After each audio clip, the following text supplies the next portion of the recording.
Quelle fin attend l'univers? Va-t-il se déchirer en un éclair? S'effondrer sur lui-même? Ou mourir de froid lentement? Les scientifiques imaginent l'inimaginable. Ils enquêtent sur une mort annoncée.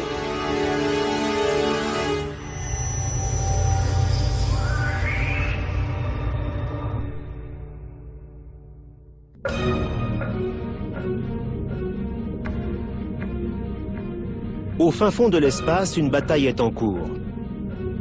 Même si personne ne peut en être témoin, les scientifiques sont certains qu'elle a bien lieu et que sa conclusion sera terrible. Elle n'arrivera pas avant des milliards d'années, mais la fin de l'univers est inévitable. Dans le monde entier, des astrophysiciens cherchent à savoir comment cela se produira. Leurs appareils scrutent le ciel pour y trouver des indices sur notre destin.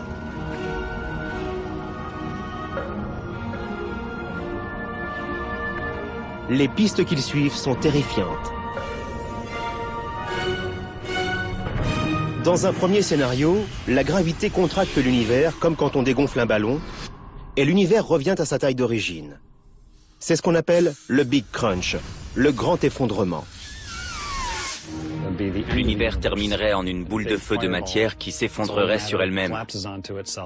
Ce serait spectaculaire. Vient ensuite la théorie du Big Freeze, la mort thermique. L'univers va s'étendre jusqu'à ce que les fournaises nucléaires qui alimentent les étoiles s'épuisent. Au-delà de ce stade, l'univers va se refroidir et mourir. La seconde possibilité est assez triste. L'univers continuera de s'étendre à l'infini pour se transformer en un lieu froid et désolé. Son expansion éloignera nos plus proches voisins et nous terminerons isolés des autres étoiles et des autres galaxies. La troisième éventualité est encore plus vertigineuse. Tout est détruit jusqu'au moindre atome.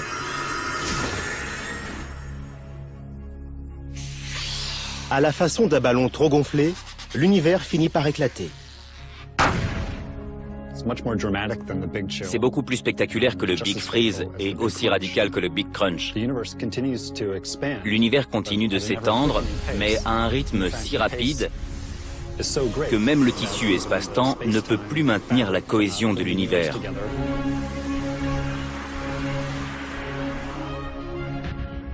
Quel que soit le cas de figure, le résultat sera dévastateur. Pour mieux comprendre comment tout finira, les scientifiques étudient comment tout a commencé. Les premières réponses sont venues d'ici, l'observatoire du mont Wilson, au-dessus de Pasadena, en Californie. En 1929, grâce à ce qui est alors le plus grand télescope du monde, Edwin Hubble fait une découverte étrange. L'univers s'étend. La découverte d'Hubble a changé notre perception de l'univers. C'est un environnement dynamique qui évolue. Contrairement à l'idée qu'on s'en faisait autrefois, il change avec le temps. Avant Hubble, les scientifiques croyaient que l'univers était statique et immuable. Si l'univers s'étend, il faut qu'il ait eu un point de départ. Un commencement.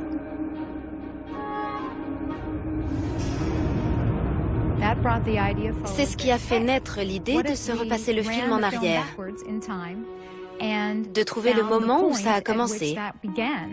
Et de là est venu le concept de Big Bang. Le Big Bang. La fraction de seconde où, à partir d'un point plus petit qu'un atome, l'univers et tout ce qu'il contient ont explosé vers l'existence.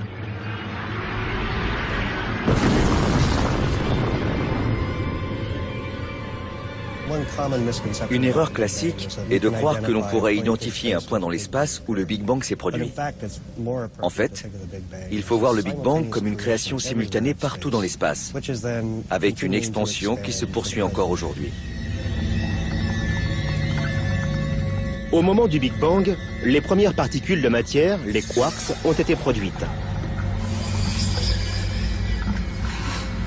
Elles se sont entrechoquées et ont formé les premiers composants de l'univers.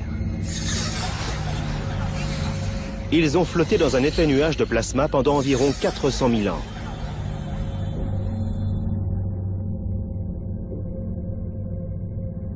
La gravité, également créée au moment du Big Bang, a assemblé les particules.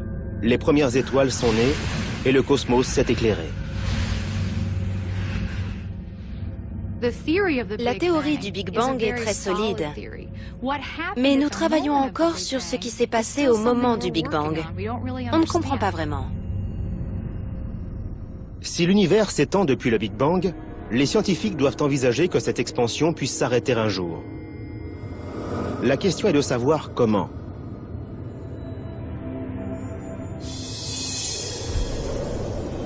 La réponse la plus évidente implique la gravité. Ce qui monte doit descendre. Les étoiles, les galaxies et tout le reste pourraient changer de direction et l'univers s'effondrerait. C'est la théorie du Big Crunch. Tu prends le haut et la poignée et tu tires dessus. Une maquette de fusée apporte des indices sur les mécanismes du Big Crunch. La maquette est comparable à l'univers, qui s'étend dans l'espace depuis le Big Bang. Une explosion initiale permet à la fusée de vaincre la pesanteur.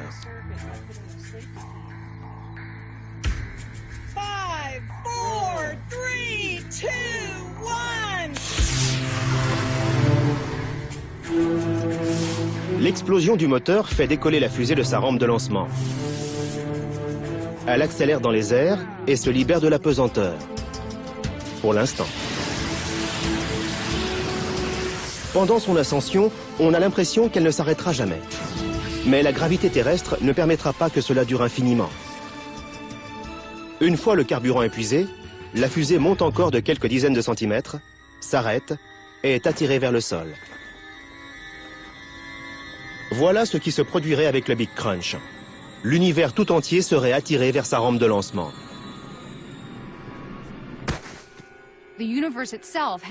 L'univers a son propre mouvement, sa propre énergie. Il s'étend. Mais il est possible qu'à un moment, ce mouvement cesse, comme ça s'est produit avec la fusée.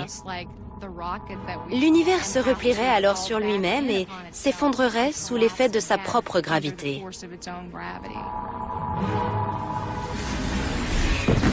Dans ce scénario, l'univers retrouverait sa forme d'origine, celle d'avant le Big Bang, et créerait les conditions d'un perpétuel va-et-vient entre création et destruction. Mais la théorie du Big Crunch est remise en question depuis que les cosmologistes ont établi qu'il devait y avoir une forme d'énergie qui empêcherait l'univers de s'effondrer.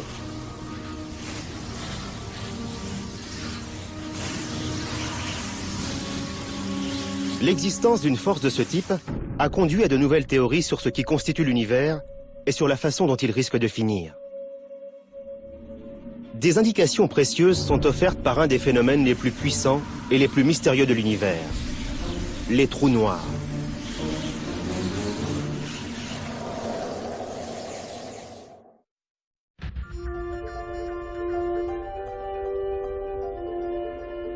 Pour leurs recherches sur la fin de l'univers, les astronomes ont recours à des technologies d'avant-garde. Au sommet d'un volcan hawaïen, ils observent une bataille spatiale qui va décider du destin de l'univers. À plus de 4000 mètres d'altitude, les télescopes Keck offrent une vision exceptionnelle du cosmos.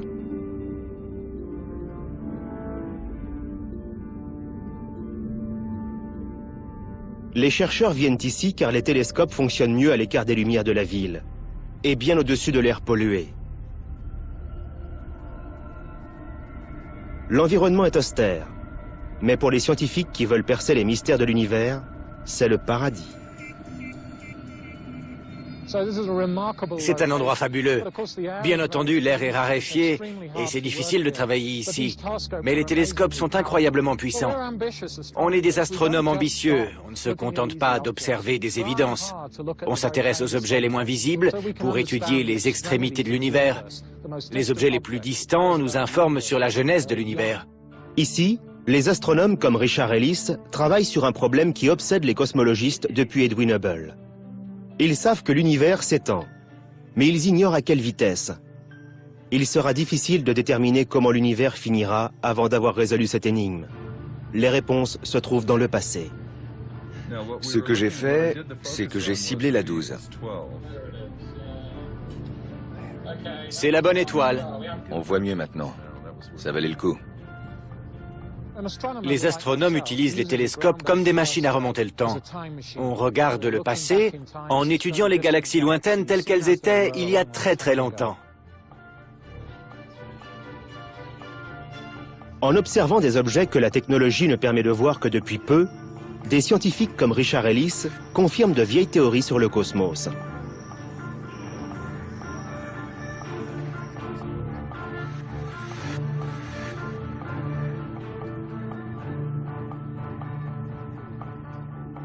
Ils se sont rendus compte qu'Einstein pourrait bien avoir pressenti ce qui causera la fin de l'univers. Einstein disait qu'il devait y avoir plus de masse dans l'univers que ce que nous étions capables de voir. Il avait deviné qu'il y avait des champs de supergravité invisibles, d'où même la lumière ne pouvait pas s'échapper. Dans les années 1960, les astronomes ont découvert une galaxie lointaine qui possédait une puissante source de rayons X, venue d'une chose qu'ils n'arrivaient pas à voir. Elle se trouvait dans la constellation du Cygne. Elle n'émettait pas de lumière, mais quelque chose se trouvait bien là.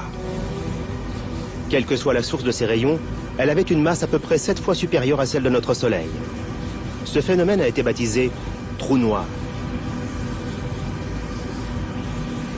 Le fonctionnement des trous noirs est assez proche de la théorie du Big Crunch. Quand certaines étoiles sont à court de combustible, elles s'effondrent sur elles-mêmes pour former une masse plus petite, beaucoup plus dense, et qui attire de plus en plus de matière.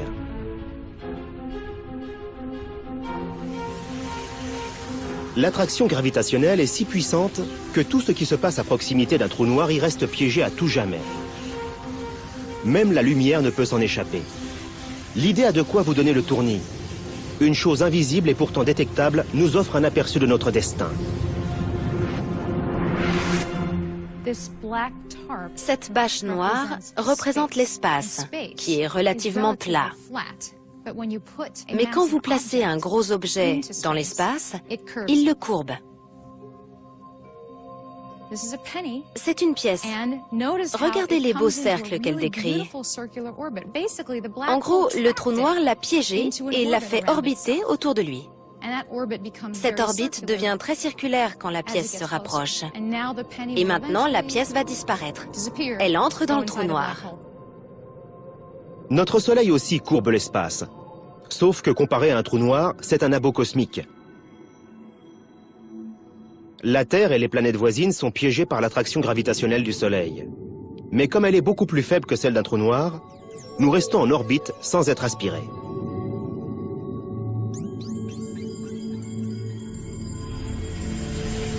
La masse des trous noirs peut être 1 million de fois supérieure à celle du Soleil, ou même plus. Ils provoquent une immense courbure de l'espace qui les entoure et dévorent tout ce qui se passe à proximité. Un trou noir tord l'espace. Et quand de la matière est à sa portée, elle tombe à l'intérieur et reste piégée. La question qui se pose, c'est « Et si, pour finir, notre univers s'effondrait sur lui-même » Qu'arriverait-il s'il y avait suffisamment de matière dans l'univers pour provoquer un effondrement dans un immense trou noir? À la fin, on se retrouverait au centre d'un trou noir appelé singularité gravitationnelle. C'est l'un des futurs qu'on peut envisager pour l'univers. Nous avons commencé comme ça, nous pourrions finir comme ça. Toute proportion gardée, la physique des trous noirs est très proche de ce qui a fait naître l'univers et de ce qui pourrait le tuer. On trouve des trous noirs dans des zones isolées, à travers le cosmos. Leur attraction gravitationnelle est une version miniature de la force qui pourrait provoquer l'effondrement de l'univers. Cette force, c'est la matière noire, ce que les scientifiques surnomment parfois la glu cosmique. Bonjour Mathieu. On va faire un peu de cosmologie. La matière noire attire les autres objets par son attraction gravitationnelle. C'est une force positive. Mais il y a une force qui s'oppose à la gravité, l'énergie sombre. Nous ne comprenons pas très bien ce qu'est l'énergie sombre, mais elle a un effet négatif qui repousse les galaxies entre elles. Dans cette expérience, le tourbillon représente la force gravitationnelle de la matière noire. La teinture verte qui tombe de la seringue montre comment la matière présente dans l'univers tombe sous l'effet de la matière noire. La présence de matière noire a fait se regrouper les gaz de l'univers et des structures se sont formées. C'est comme ça que la Voie lactée s'est développée. Des petites choses s'assemblent pour en former de grosses. C'est la force positive et constructive de la gravité. Si c'était la seule force de l'univers, et si l'univers cessait de s'étendre, il commencerait à s'effondrer. La gravité mettrait fin à l'expansion et replierait l'univers sur lui-même dans un Big Crunch. La matière noire est ce qui a permis la production des galaxies en un temps limité. S'il n'y avait eu que la gravité de la matière atomique pour produire des galaxies, nous ne serions pas là aujourd'hui pour nous poser ces questions. Car faute de temps, la gravité n'a pas pu condenser toute la matière atomique présente dans le cosmos. Il fallait donc que la matière noire existe pour participer à ce processus et l'accélérer. Pourtant, l'univers continue de s'étendre et ne montre aucun signe d'effondrement. Cela suggère que la force opposée, l'énergie sombre, serait plus puissante que la matière noire. Mais pour le confirmer, les scientifiques doivent effectuer un travail de détective. Pour trouver des indices, ils s'intéressent à l'un des plus violents phénomènes de l'univers. Nous étudions les explosions d'étoiles pour tenter de comprendre à quel rythme l'univers s'étend.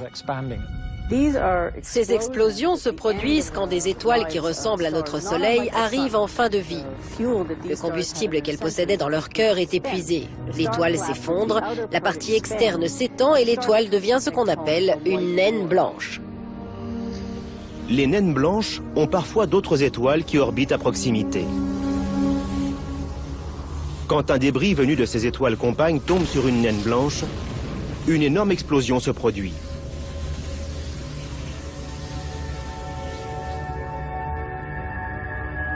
Pour les scientifiques, ces phénomènes appelés supernovas sont de précieux informateurs.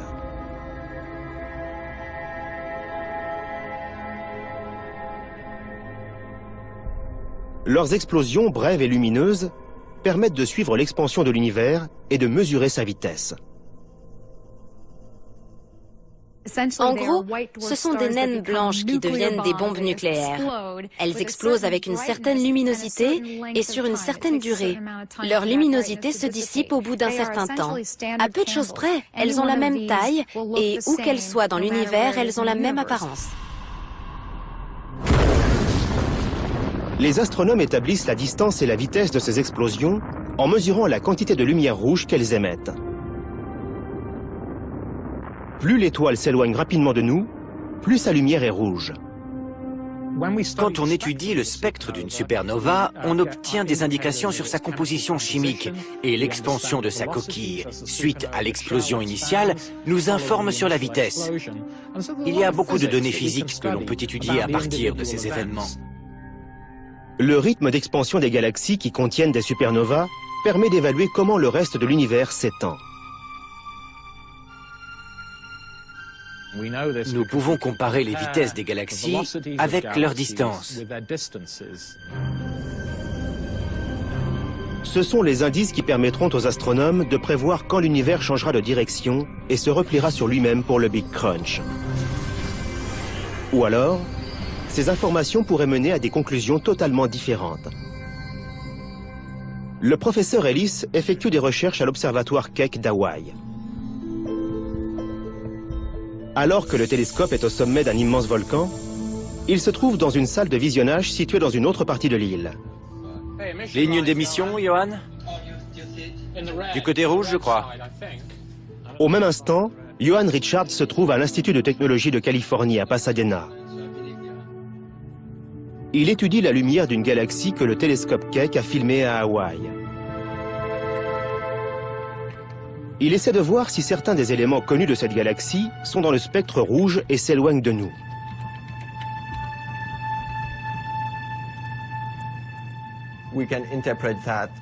On s'en sert pour déterminer à quelle vitesse la galaxie s'éloigne de nous. Ces données nous informent sur le comportement de tout l'univers, sur son expansion. L'interprétation des décalages vers le rouge est essentielle pour prédire l'avenir de l'univers. Depuis quelques années, nous sommes capables d'obtenir de meilleures images du cosmos. Elles nous ont appris que le décalage vers le rouge des galaxies lointaines est plus important qu'on ne le prévoyait. Les implications de cette découverte sont renversantes. Non seulement l'univers s'étend, mais en plus, son expansion s'accélère. Rien dans le cosmos observable n'explique ce phénomène. Et pourtant, les données sont irréfutables. Cela signifie qu'une force invisible travaille contre la gravité. Les cosmologistes l'ont baptisé « énergie sombre ». Quand l'univers était jeune, la gravité était la force dominante. À la surface de l'eau, on a des particules qui représentent les galaxies et qui sont unies par la gravité. Il y a environ 7 milliards d'années, l'énergie sombre et la gravité étaient à peu près en équilibre. Mais l'univers a continué de s'étendre, la densité a faibli, l'énergie sombre s'est mise à prendre le dessus. Et c'est là que l'expansion de l'univers a commencé à s'accélérer. À présent, l'énergie sombre est la propriété dominante de l'espace. L'univers a commencé avec une certaine quantité d'énergie et nous essayons aujourd'hui de découvrir quelle est cette quantité. Nous savons que l'univers s'agrandit avec le temps.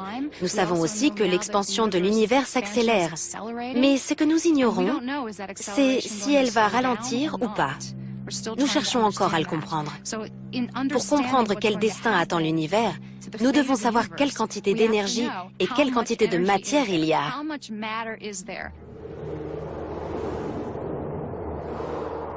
L'histoire de l'univers est une bataille entre la matière noire et l'énergie sombre. Ces deux forces sont en opposition. Ce sont à la fois l'histoire et le destin de l'univers qui dépendent de la lutte entre ces deux forces.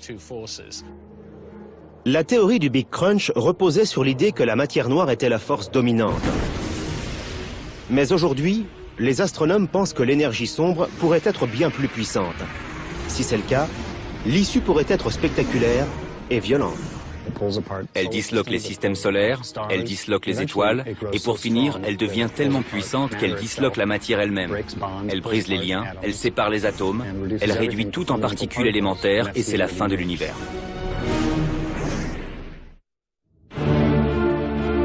Le combat entre la matière noire, la force qui maintient la cohésion de l'univers, et l'énergie sombre, la force qui cherche à le déchirer, mène progressivement l'univers à sa perte. Si la matière noire l'emporte, l'univers pourrait s'effondrer. Si l'énergie sombre domine le cosmos, il risque d'être déchiré. L'expansion devient si puissante qu'elle détruit l'univers tout entier. Ce serait un étrange coup du sort. L'énergie sombre, la force qui a propulsé la matière pour former un univers magnifique, continuerait de le faire s'étendre pour l'entraîner vers la mort.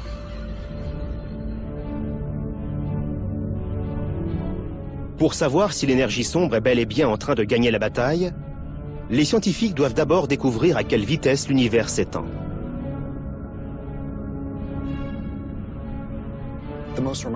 L'aspect le plus remarquable de l'univers, c'est qu'il s'étend. Les galaxies s'écartent les unes des autres. Quand on observe le ciel, on voit des étoiles, des galaxies, des amas de galaxies, et tout ça s'éloigne de nous. On peut l'illustrer avec ce ballon. On voit que tous les points dessinés sur ce ballon noir s'écartent les uns des autres.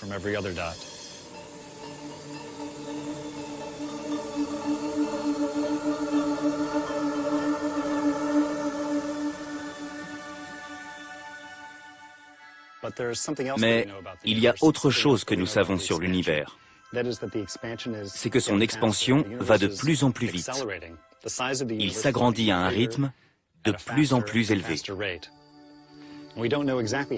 On ne sait pas exactement à quelle vitesse l'expansion accélère, mais si elle va suffisamment vite, quelque chose de terrible pourrait se produire. Un déchirement de l'univers.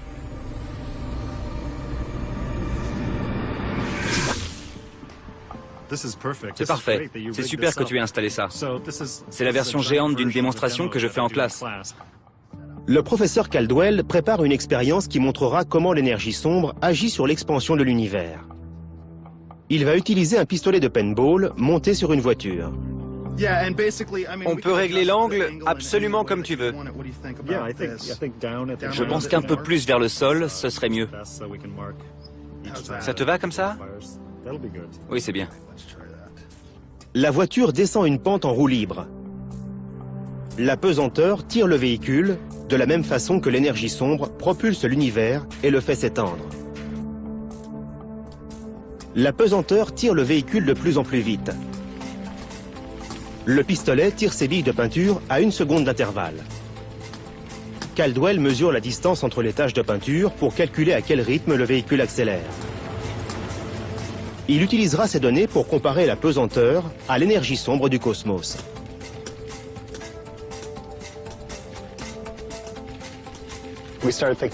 On a commencé à envisager un grand déchirement quand on a découvert que l'expansion de l'univers s'accélérait. Le degré d'accélération est inconnu et les astronomes travaillent d'arrache-pied pour déterminer avec précision la vitesse de l'expansion et les détails de l'évolution passée de l'univers. À partir de là, on pourra s'intéresser à son évolution future. On ne sait pas exactement à quelle vitesse il accélère, mais certains éléments indiquent qu'il a franchi un palier au-delà duquel on risque un effet d'emballement capable de déchirer l'univers. Alors? Super, ça va fournir de bonnes données. Parfait. On mesure? Je te donne ce bout.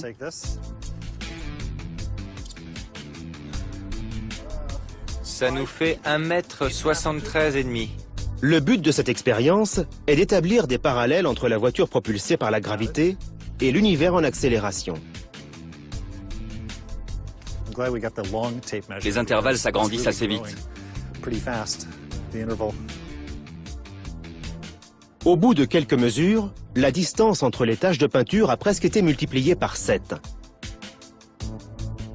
Si la voiture était dans l'espace, à ce rythme, elle se déplacerait à plus de 160 km/h au bout d'1 minute et à plus de 1600 au bout de 10 minutes. Ça s'agrandit.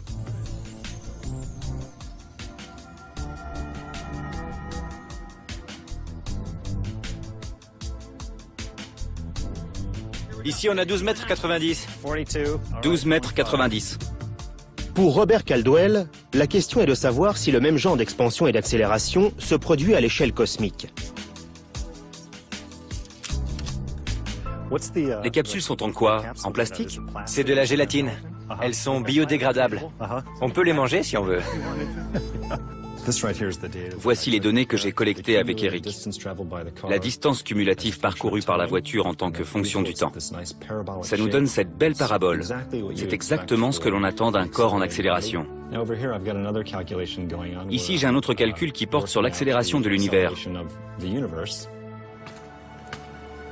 Les calculs de Robert Caldwell montrent que les forces terrestres sont semblables aux forces de l'espace. Cette démonstration donne un aperçu du rythme effréné de l'expansion du cosmos. Un coup d'œil ne suffit pas pour apprécier la correspondance. Mais je peux vous affirmer que les statistiques indiquent qu'un univers en accélération colle très bien à ces données. Si, comme la voiture, l'expansion de l'univers s'accélère continuellement, dans des milliards d'années, il pourrait se déchirer.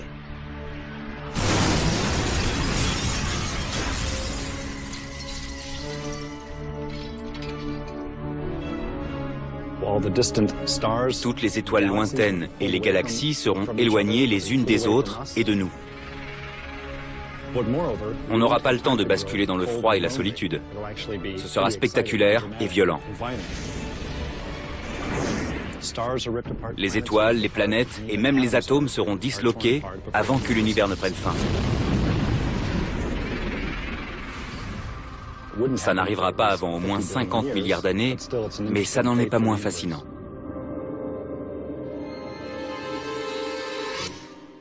À quoi ressembleraient des atomes qui se disloquent?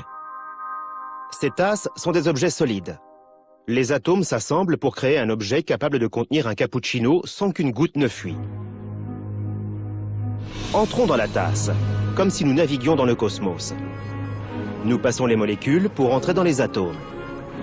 La tasse n'est qu'un tissu de particules atomiques qui ont formé des liens pour devenir de la matière.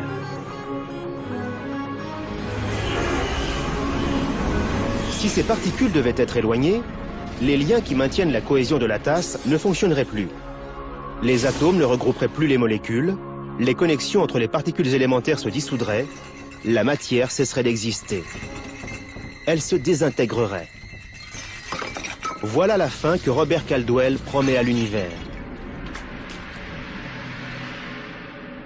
Si vous vous trouviez sur la Terre ou sur une autre planète encore existante au moment de la catastrophe, vous verriez une sorte de mur d'obscurité s'approcher de vous, et à mesure que ce mur s'approcherait, les étoiles disparaîtraient, les galaxies disparaîtraient, et pour finir, le mur encerclerait la planète.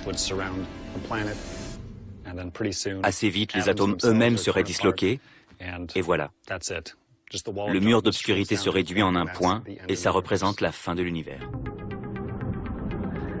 À en croire Robert Caldwell, la chose n'arrivera pas avant 50 milliards d'années, ce qui lui laisse tout le temps d'affiner ses recherches. C'est un peu comme une enquête policière. On essaie de découvrir qui est coupable de l'accélération cosmique. On pense connaître son nom, ce serait l'énergie sombre. Mais on ignore son mode opératoire, on ignore comment elle fonctionne. Alors nous avons besoin de plus d'informations sur la physique de l'énergie sombre. Nous voulons découvrir ce qu'elle fait et de quoi elle est constituée. En répondant à ces questions, nous serons capables de comprendre quel sera le destin de l'univers.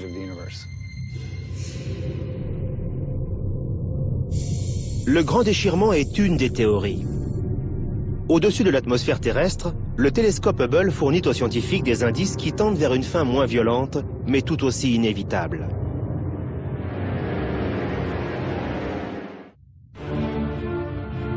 L'univers s'étend. Si son accélération est suffisamment rapide, il risque de finir dans un grand déchirement.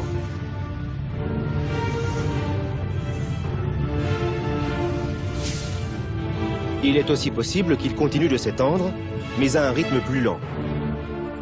Dans ce cas de figure, il ne se déchirerait pas. Il deviendrait obscur, froid et sans vie. Si l'énergie sombre qui permet à l'univers de s'étendre garde le rythme d'aujourd'hui, l'univers continuera son expansion infiniment et terminera dans un triste état. Au final, il se refroidira, tout se glacera. Les indices en faveur de cette théorie de la mort thermique, et de toutes les autres, viennent en partie du télescope spatial Hubble. Il est en orbite autour de la Terre depuis 1990 et profite d'une vue dégagée sur le cosmos. Il transmet des images extraordinairement nettes, détaillées et instructives.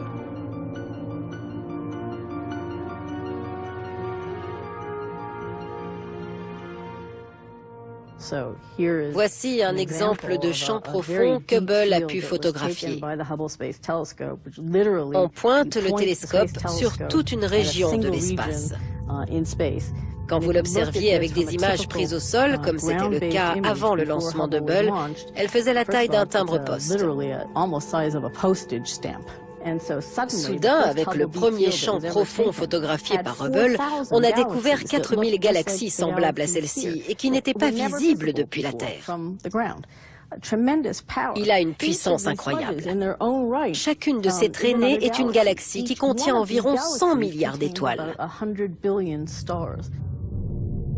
Les astronomes attendent avec impatience toutes les images transmises par Hubble. Elles les rapprochent de la clé de l'énigme. Avec un traitement d'images informatique et une différenciation d'images prises sur différentes nuits, on peut extraire les autres galaxies du cliché et il ne reste que cette tache. C'est une supernova qui n'aurait jamais pu être découverte avant le lancement du télescope spatial Hubble.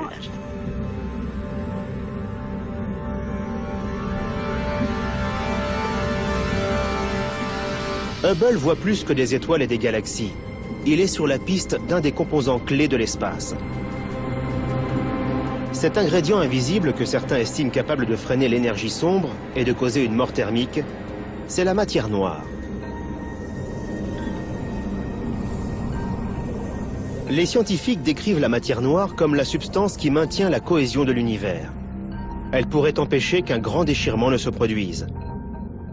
Les preuves de son existence ont été apportées par des images de galaxies voisines de la nôtre. On a parfois l'impression que d'autres galaxies les entourent, mais en réalité, elles ne se trouvent pas là du tout. Ce sont des reflets de galaxies plus lointaines. Les astronomes pensent que cette illusion d'optique pourrait être l'œuvre de la matière noire. Elle causerait une étrange distorsion de la lumière appelée mirage gravitationnel. La lumière des galaxies lointaines est littéralement tordue par la courbure de l'espace due aux étoiles et à la matière noire qui se trouve sur son chemin. Plus il y a de matière noire entre la Terre et une galaxie, plus la lumière est déviée. Le mirage gravitationnel est un outil extraordinaire pour l'astronome, car en mesurant la déformation des galaxies lointaines, nous pouvons tracer la distribution de la matière noire. Dans le ciel, on observe une disposition des galaxies, mais la lumière de ces galaxies est modelée par des amas de matière noire. Ce qu'on voit n'est pas la réalité. C'est un petit peu comme porter des lunettes sans le savoir. Si on peut évaluer le niveau de déformation, on peut faire une cartographie de la matière noire. Et quand il y a de la matière noire à tel endroit, il faut se demander si, autour, l'univers se comporte comme la gravité le voudrait ou pas. S'il gravite légèrement moins, c'est que l'énergie sombre est peut-être en train de changer dans ces régions. En déterminant si c'est la matière noire ou l'énergie sombre qui domine, les scientifiques seront plus à même de dire si notre destin sera scellé par une mort thermique ou un grand déchirement. Les indices dont nous disposons penchent en faveur de l'énergie sombre. Mais de combien l'emporte-t-elle?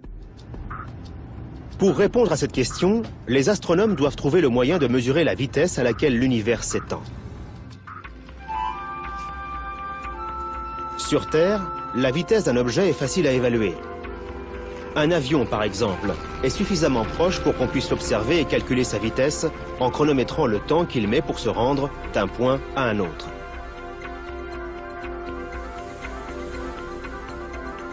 Mais la lumière d'une étoile peut voyager des millions ou des milliards d'années avant d'être vue depuis la Terre. Au moment où elle arrive ici, l'étoile est partie depuis longtemps, et elle est trop loin pour qu'on puisse évaluer sa vitesse ou la distance parcourue avec certitude. Pour résoudre le mystère de la vitesse d'expansion, les scientifiques ont besoin d'images du cosmos plus précises.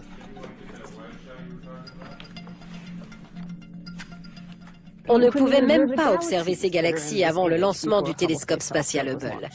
Récemment, on a fait un bond technologique étourdissant. Il nous a permis de cartographier l'évolution de l'univers d'une façon qu'on n'aurait jamais imaginée auparavant. L'amélioration des images facilite le travail des astronomes. Si l'univers continue de s'étendre, pour finir, toutes les sources d'énergie, les fournaises nucléaires et les étoiles s'épuiseront et mourront. L'univers deviendra très froid et il y aura une mort thermique. Dans ce scénario, la Terre deviendrait une planète froide et solitaire. Les distances entre étoiles seraient si étendues qu'on ne pourrait même plus les voir. Avec le temps, elles s'éteindraient et tout l'univers se glacerait. Ces idées découlent des travaux d'Einstein et d'Hubble, mais ni l'un ni l'autre n'ont vécu suffisamment longtemps pour voir ces résultats.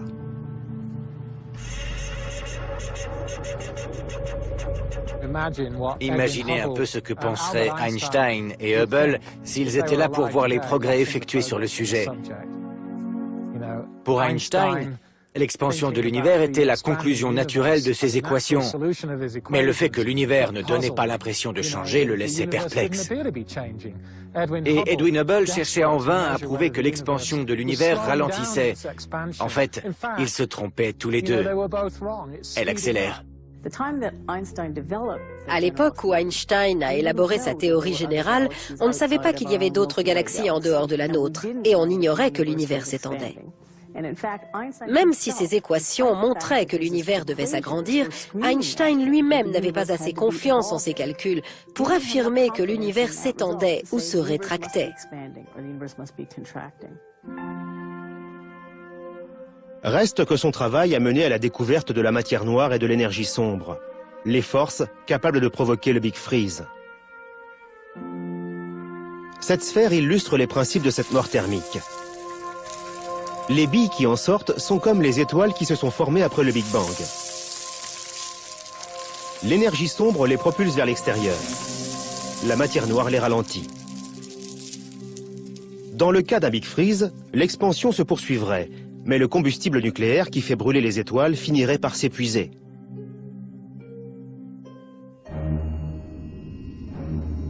Pour nous, la première chose à disparaître serait la lumière du Soleil.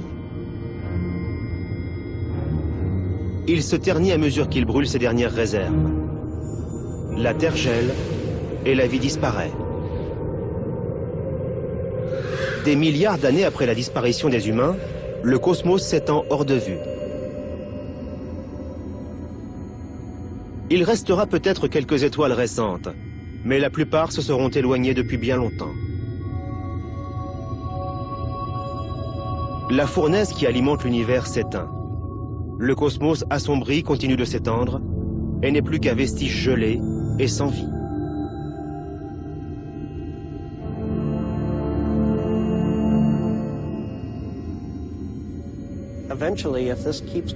Si ça continue ainsi, si rien ne change dans la composition de la densité d'énergie, l'univers s'étendra toujours.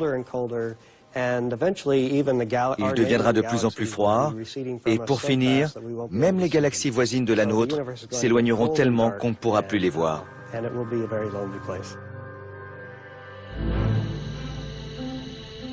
Les astronomes ont encore beaucoup à apprendre sur l'influence de l'énergie sombre et de la matière noire. Une bonne partie de leurs informations récentes viennent de cette sonde lancée dans l'espace. Elle va les aider à comprendre l'histoire et le destin de l'univers.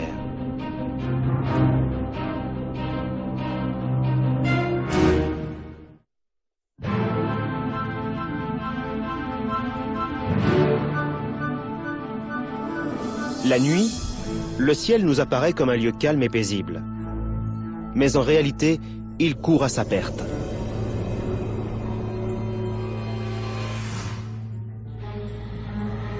Les avancées scientifiques rapprochent les astronomes de la clé de l'énigme.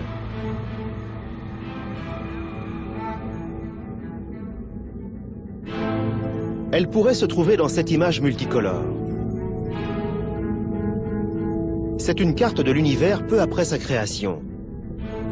Elle nous raconte une histoire qui devrait aider les cosmologistes à prédire l'avenir.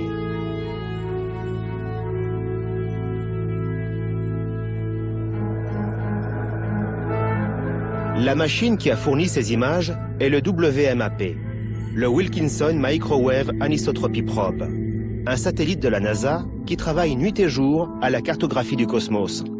Ce qu'on voit ici, ce sont les limites de l'univers visible. Il s'agit de la lumière que le WMAP mesure, les restes de chaleur du Big Bang. C'est la plus ancienne lumière que l'on peut voir dans le cosmos. Ce fossile des débuts de l'univers nous en dit long sur la composition de la matière de l'époque, sur le rythme d'expansion et sur les conditions qui régnaient à la naissance de l'univers. Le WMAP est l'une des grandes innovations astronomiques du XXIe siècle. Auparavant, rien ne pouvait fournir une image aussi claire des restes d'énergie du Big Bang. Ce que les scientifiques appellent le fond diffus cosmologique. Le WMAP mesure les différences de température de ce fond. Elles peuvent nous apprendre quelle force dominera l'univers et comment cette force mènera le cosmos à sa fin.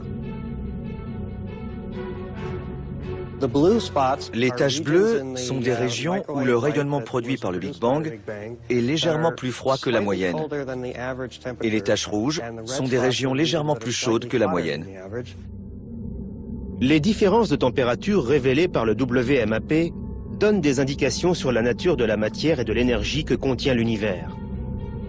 En analysant cette lumière, les scientifiques trouvent non seulement des indices sur la substance de l'univers, mais aussi sur sa destinée. À l'œil nu, on ne capte qu'une infime partie du spectre électromagnétique. On a donc recours à des longueurs d'onde plus grandes. Le WMAP mesure les mêmes ondes qu'utilise un four à micro-ondes pour chauffer de l'eau. Le WMAP est capable de détecter des variations de température d'1 millième de degré.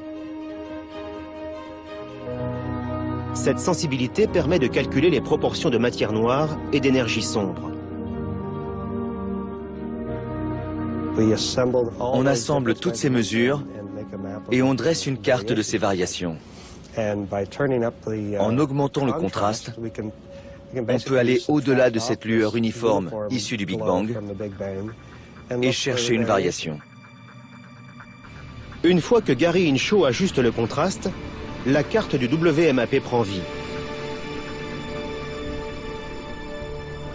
Observer les images du WMAP revient à effectuer un voyage à travers l'espace et le temps pour mieux comprendre l'avenir de l'univers.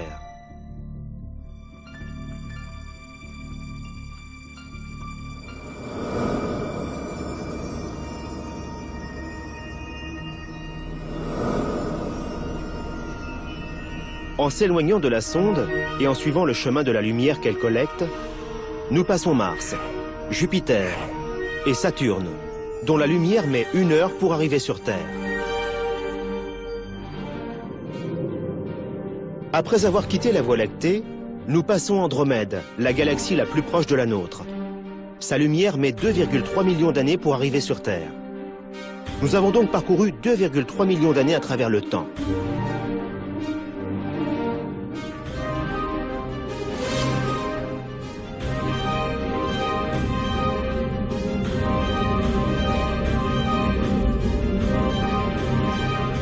Pour finir, nous arrivons 13 milliards d'années en arrière, au début de la lumière visible.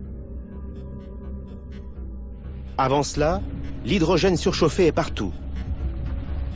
Le WMAP peut remonter jusqu'à ce point de l'histoire. Il confirme des faits essentiels concernant l'univers et ce qui le tuera.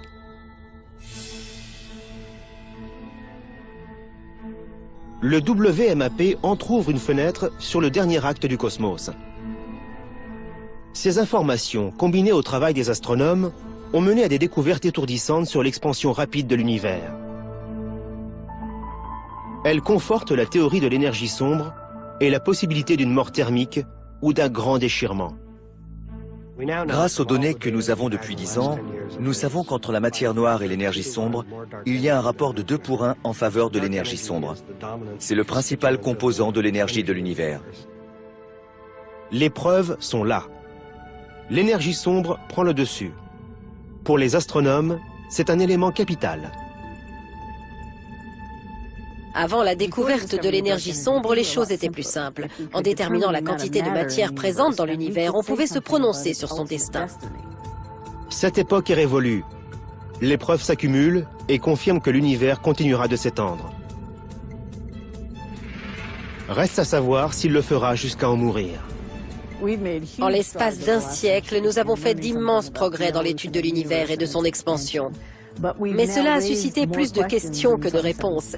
Et je pense que la décennie à venir sera encore plus passionnante.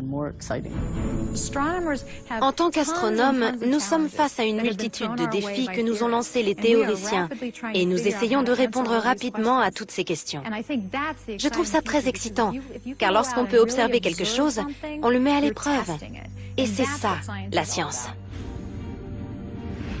Le combat entre la matière noire et l'énergie sombre va continuer des milliards d'années. Quand le dernier acte se jouera, les humains auront disparu depuis longtemps. Mais avant cela, ils auront poursuivi un but passionnant. Comprendre comment l'univers est né, comment il fonctionne et comment il finira. C'est une quête sans fin. Le moteur de l'astronomie, c'est de comprendre de quoi l'univers est fait, quelle est la nature de la matière noire et, le plus grand de tous les mystères, savoir ce qui scellera le destin de l'univers.